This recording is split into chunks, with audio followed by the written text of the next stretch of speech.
when I read your book, I have to tell you that I took the quiz. Quiz is on, what's my empathy level. I have Yes. partial empathic leanings, which is not exactly the high level of the spectrum, but it's sort of okay.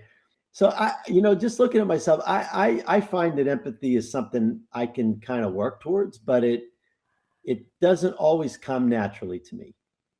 And in fact, I wrote a chapter. I wrote an add-on chapter to Transfluence, which speaks to the importance of leaders needing to have more empathy. But I also talk about the fact that it's hard. Sometimes it's hard for me. I'll be honest. And do you think I'm unusual in that regard? Nope. Nope. I think that most people are like you. I don't think you're unusual. I think it's quite normal. I'll tell you where the issue comes in, and this is not your issue. You're normal. You're fine. The issue is with the people who have high empathy, the empaths in the world. The people who are empaths, highly sensitive, and have high empathy, they avoid leadership roles. And that's where we have the issue I believe, in the world. When you have average empathy, the rest can be learned to make you more empathic.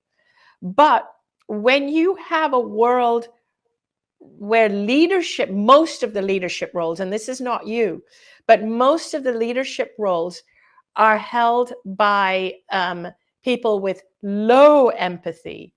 And we can tell this. And why do I say this, that most of the leadership roles are held by people with low empathy? It's because when you look at the world around us, when you look at everything from pharmaceuticals and the whole medical paradigm, it's not run with empathy. It's all run with dollars in mind. When you look at government systems, is that run with empathy? No.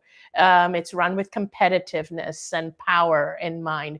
When you look at the education system, is it run with empathy? No. Kids are not taught empathy. In fact, it's shamed. Losing is shamed. You got to get ahead. You look at all the major systems and you can tell we do not have enough empath leaders in place. Mm-hmm. So the first thing is to be able to see this. And then to question, why are there no empaths, people on that end of the scale, in leadership roles? And that's because empaths hide, because we feel the world is harsh and we feel the world is not made for us. But what I encourage empaths and highly sensitive people to do is to actually go out there and show people, this is who I am, this is who my soul intended me to be, and it's for a reason. It's for a reason, and I need to encourage other people who are like me to give it a voice and to speak out and to take on more leadership roles. And so this is how we can start to make the change. So everyone else who's in the middle, they're fine. They will learn whichever way it goes. And if suddenly more empathy is taught in schools, all the people who have middle average empathy will all learn to fill in the gaps.